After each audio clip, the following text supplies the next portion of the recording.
As the temperatures drop, it's important to protect your pets from the cold. Yeah, Veronica Meadows explains what humans can do to keep the furry friends safe and warm all winter long.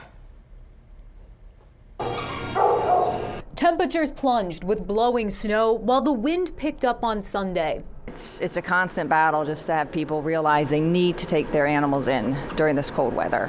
Meanwhile, volunteers at the Do Only Good Animal Rescue in Pontiac work to take care of dogs who are waiting for their forever homes. When it's dangerously cold like this, the shelter makes adjustments. It was in and out for them. They got to go to the bathroom and then we bring them right in. It's too cold for us.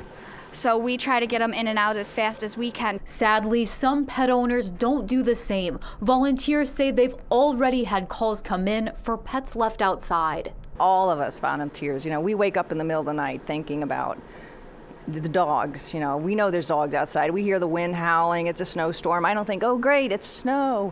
I think, oh my God, all the poor dogs, cats that people leave outside and don't. Folks at the shelter say one way to test to see if it's too cold outside for your dog, take your hand, put it on the concrete, hold for 5 seconds. If you can't leave your hand on the concrete, it's too cold for your dog. Honestly, anything below 30, I wouldn't leave my dog outside. It's too cold. Board member Jenna Ortel says some dogs can tolerate the cold better than others. If they're the typical Husky, Akita, Alaskan Malamute, kind of more built for this sort of weather, they're okay to stay out a little bit longer, but it's still not safe for them either. Ortel stresses if you do put your dog outside for a little bit. It's great if they have shelter outside, but most of them have a house.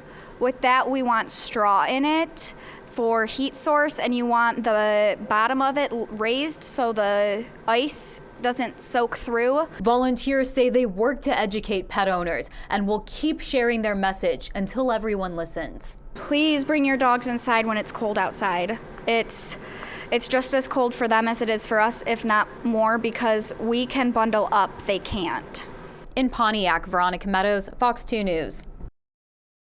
Oh, look at that face. Yeah, and you got to make sure you keep your pets safe and warm, because that wind, this past few days, the wind was really biting. I was looking at the canine dog at Ford Field yesterday, and I was thinking about because oftentimes it's the pads on their paws that get cold. The dog looked fine, by the way. You mean canine cops, the ones who are walking through? Yeah. Oh, yeah. But I was thinking about that too, because that's where when they start to pick up their feet real quick, you know that they're starting to get uncomfortable on the bottom.